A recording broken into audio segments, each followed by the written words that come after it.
You can't always believe what you read in the papers, but movies are always accurate, right? Welcome to Watch Mojo, and today we're counting down our picks for the top 10 things Richard Jewell got factually right and wrong. For this list, we're taking a look at details about the life of Richard Jewell that Clint Eastwood's biographical film got right and wrong.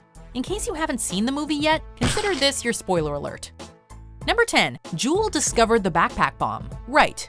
Director Clint Eastwood does a very effective job at recreating Atlanta's Centennial Olympic Park bombing that took place at the 1996 Summer Olympics. As the film shows us, it was Jewell who discovered the green military field pack under a bench near a sound tower. We got a suspicious package, we better call it in. Jewell alerted the authorities of this suspicious package, which had been filled with 3 pipe bombs surrounded by masonry nails. Along with the other security guards, Jewell helped to partially clear the area before the bomb went off. Move, there's a bomb! In addition to leaving 111 people injured, the explosion was directly responsible for 1 death and later caused a fatal heart attack. The body count may have been higher if it weren't for Jewell, who was praised as a hero in the press until the story shifted. Richard, you're a national hero now. Thank you, sir. Number 9. Jewell's early friendship with his lawyer. Right. According to the film, Jewell and his future lawyer, Watson Bryant, worked in the same building 10 years prior to the 1996 bombing. The two really did form a friendship at a federal disaster relief agency where Jewell was a mailroom clerk and Bryant practiced law. According to the 1997 Vanity Fair article, American Nightmare: The Ballad of Richard Jewell, quote, Bryant had always had a soft spot for oddballs and strays. You're a suspect. You don't talk.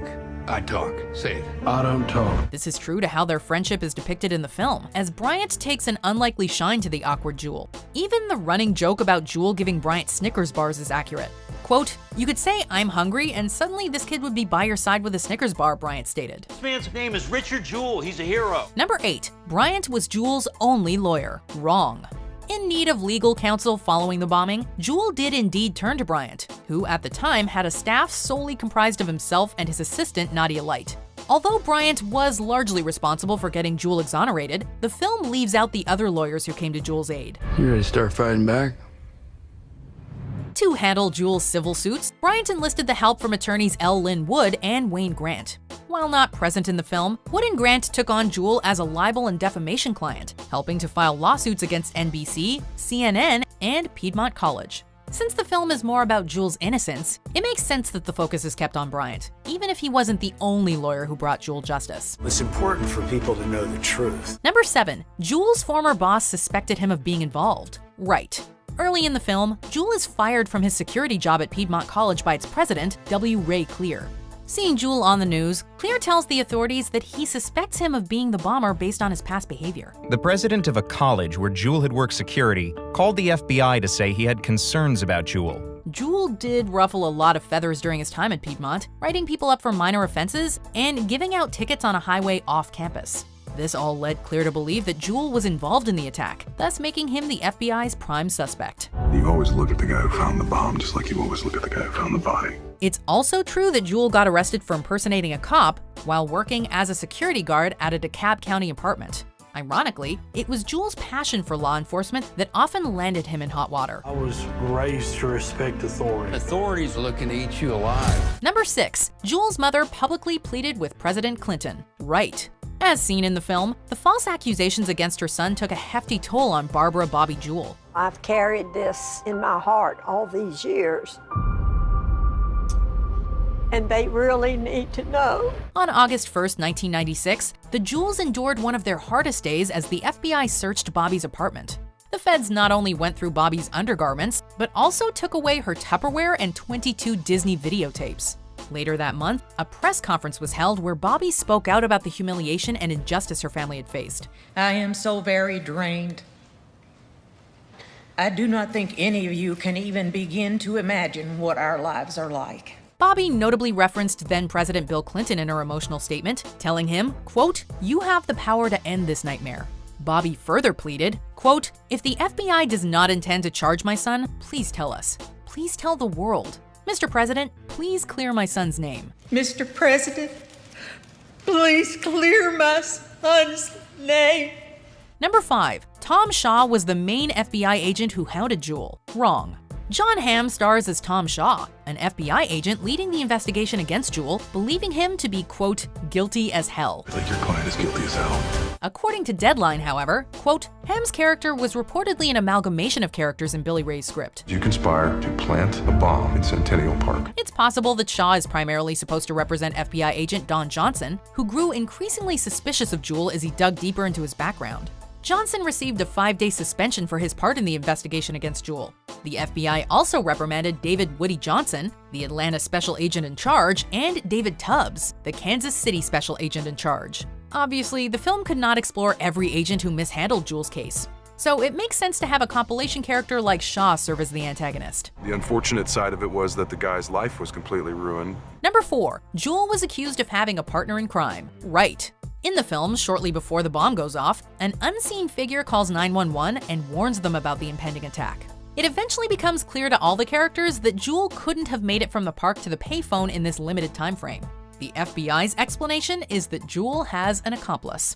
I'm sorry, what? What's more, they claim that the person who helped Jewell is his gay partner, even though he's straight. Believe it or not, the FBI did reportedly theorize that Jewell put the bomb in the park while his male lover placed the 911 call. Of course, there ended up being no evidence backing these accusations, although the call itself from the actual bomber did happen. Just say into this phone, there's a bomb in Centennial Park. You have 30 minutes. Number 3. The training video. Right. In one of the film's most shocking sequences, agents Tom Shaw and Dan Bennett lure Jewell out of his mother's apartment to Atlanta's FBI office, telling him that they want to shoot a training video for first responders. So when 2 agents went to talk to Jewell, and he expressed concerns about being interviewed on videotape, they told him it would be used in a training film for first responders. It slowly becomes clear to Jewell that the agents aren't merely filming a training video, especially after they decide to read him his Miranda rights for authenticity. Jewell proceeds to call Bryant, who tells his old friend what's really up. And as they start, the camera's on Richard Jewell, and his eyes widen a little bit, and it's like there's a cartoon character light bulb going off on top. The one difference here is that it was actually agents Don Johnson and Diodar Rosario who showed up on the Jewell's doorstep, asking Richard to help them make a training video. Other than that, the film's portrayal of this event, trying to trick Jewell into talking, basically checks out. Number 2. How the newspaper journalist got her scoop. Wrong. The film has attracted controversy due to its depiction of real-life Atlanta Journal-Constitution police reporter Kathy Scruggs, who worked on a piece with fellow journalist Ron Martz naming Jewell as a suspect. Jewell fits the profile of the lone bomber, a frustrated white man who is a police wannabe who seeks to become a hero. Played by Olivia Wilde, Scruggs gets her information from the FBI's Shaw after coming onto him in a bar. While we don't see them do the deed, it is strongly implied that Shaw gave up intel in exchange for sexual favors. In reality, Scruggs' source remains unknown, and it's been argued that she never traded sex for tips. The FBI is looking at Richard Jewell as the bomber. Since Scruggs passed away in 2001 at age 42, she'll never be able to share her thoughts on the scene in question. According to AJC Editor-in-Chief Kevin G. Riley, though, quote, "There is no evidence that this ever happened." I report the facts. You've ruined this man's life. Before we continue, be sure to subscribe to our channel and ring the bell to get notified about our latest videos. You have the option to be notified for occasional videos or all of them. If you're on your phone, make sure you go into your settings and switch on notifications. Number 1. Jewell was never actually arrested and charged. Right. Considering that Jewell was the prime suspect in a terrorist investigation for nearly 3 months, you might assume that the authorities would have placed him under arrest, especially given how he was being publicly accused in the press. His accusers are 2 of the most powerful forces in the world, the United States government and the media. Jewell was brought in for questioning, and as mentioned before, was even read his Miranda rights. As we see in the film, however, Jewell was never officially arrested for the crimes the FBI suspected him of. People to this day think that he was arrested. He was never arrested. He had nothing to do with it. Eventually, after 88 days, the U.S. Department of Justice delivered a handwritten letter to Jewell saying he was no longer being investigated.